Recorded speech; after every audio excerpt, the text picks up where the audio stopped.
आपकी इस कंसिस्टेंसी को मेरा दिल से सल्यूट, क्योंकि आज आप आ चुके हो the ultimate guide to the programming and the Python के डे 9 के इस सेशन में, जहां मैं आपको सॉल्व करके दिखाऊंगा अपने डे 8 की एक्सरसाइज को। जी हाँ, ताज़ा ताज़ा गर्मा गर्म कैलकुलेटर बनाएंगे। तो बहुत मजा आने वाला है। आज चलता हूँ अपनी कंप्यूटर स्क्रीन की तरफ एंड लेट्स गेट स्टार्टेड। तो जैसा कि मैंने आपको बताया था कि आपको बिल्कुल एक सिंपल कैलकुलेटर बनाना है जो कैपेबल होनी चाहिए to perform addition, subtraction, multiplication, division और मॉड्यूलस। अब इसमें मैं एक ऑपरेशन और ऐड करूंगा, वो है एक्सपोनेंशियल ऑपरेशन, वही पावर वाला जो पिछली वीडियो में हमने करा था ना, 5 × 5 × 5 करके जो 125 आ रहा है, जो आता ही है, वो वाले ऑपरेशन को परफॉर्म करने के लिए एक्सपोनेंशियल ऑपरेशन जो होता है उसको मैं इसमें ऐड करूंगा। तो आ चुका हूँ मैं अपने VS कोड पर और यहाँ एक नई फाइल बनाऊंगा, लेकिन यहाँ आज की फाइल का नाम डे 9 नहीं होगा। आज की फाइल का नाम होगा एक्सरसाइज 1 कैलकुलेटर, क्योंकि भाई अपना पहला प्रोजेक्ट बना रहे हैं हम। Although it is very easy, but यार इसकी तो फीलिंग ही अलग होती है। तो अब मैं इसको नाम यही दूंगा, एक्सरसाइज 1 एक्सरसाइज 1 कैलकुलेटर। देखो एक चीज़ मैं आपको यहाँ बता देना चाहता हूँ कि VS कोड का नाम देते समय हम ये कॉलन वगैरह का यूज़ नहीं कर सकते, इसलिए मैंने यहाँ वो लगा दिया अंडरस्कोर। ठीक है, तो अब यहाँ पहले मैं दो नंबर्स को डिफाइन करूँगा। एक कर देता हूँ A और दूसरा करूँगा B। A को मैं वैल्यू दे रहा हूँ 50, B को मैं वैल्यू दूंगा 4। देखो यहाँ कोई भी आप नंबर डिफाइन कर सकते हो, कोई भी वैल्यू दे सकते हो। 50 और 4 मैंने इसलिए लिया है क्योंकि इनको ऑपरेशन को समझाने में मुझे आसानी होगी आपको। ठीक है, तो अब मैं यहाँ पे एक प्रिंट स्टेटमेंट लिखता हूँ, the value of comma A comma, ये मैंने प्लस को इसमें लिखा, comma B comma is comma A plus B। और अब जैसे ही मैं इसको रन करूंगा तो मुझे देखो इसका आउटपुट देखने को मिल चुका है, the value of 50 + 4 is 54।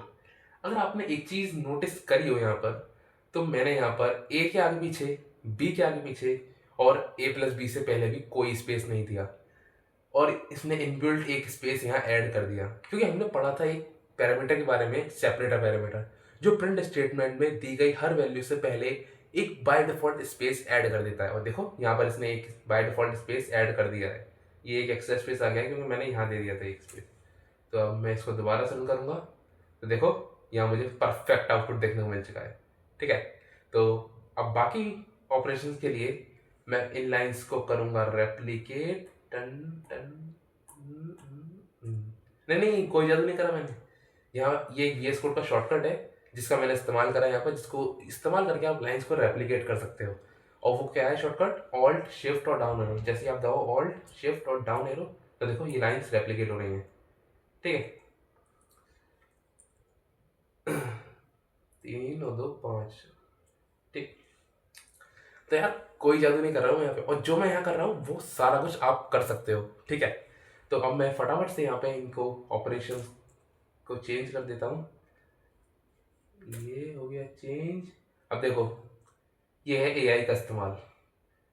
VS code में सजेशंस आते हैं, जैसे यहाँ मैंने लिखा प्लस और फिर अगले लाइन में माइनस, तो देखो इसने बाकी अपने आप दिखा दिए यहाँ पर, मल्टीप्लाई, डिवाइड, मॉडुलस और एक्सपोनेंशियल। अब अगर मैं इसको टैब करूंगा तो देखो ये सारा कुछ चेंज हो चुका है। यही है AI का इस्तेमाल, जिसकी मैंने बात करी थी आपसे फर्स्ट वीडियो में कि AI के क्रेज में पाइथन का क्रेज बढ़ता जा रहा है, और AI ने उसका यूज भी बढ़ा दिया है और यूज इजी कर दिया है। तो देखो यूज इजी हो गया, हमको लिखना ही नहीं पड़ा कोड। अब जैसे ही मैं इसको रन करूंगा तो देखो मुझे यहाँ ये सारे ऑपरेशंस परफॉर्म होते हुए दिखाई दे चुके हैं। तो कंग्रेचुलेशंस लिख दो यार अपने लिए कमेंट्स में, क्योंकि आपने अपना पहला प्रोजेक्ट बना लिया है।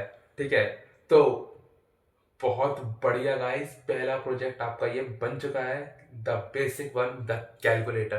देखो कैलकुलेटर बहुत चलाए हैं, लेकिन अपने हाथ का कैलकुलेटर चलाने में ना अलग ही स्वाद आता है, अलग ही मजा आता है। तो उम्मीद करता हूँ गाइस आपको बहुत अच्छा लगा होगा, बहुत मजा आएगा इस कैलकुलेटर को बनाकर। समझ में भी काफ़ी चीज़ें आई होंगी और सीखने को भी काफ़ी कुछ मिला होगा। ठीक है, एक चीज़ मैं आपको फिर दोहराना चाहता हूँ। कुछ लोगों को हो सकता है कि ये चीज़ें बहुत ज़्यादा ईजी लग रही हों, उनको लग रहा हो कि यार पता नहीं किस लेवल का चल रहा है, क्या लो लेवल चल रहा है।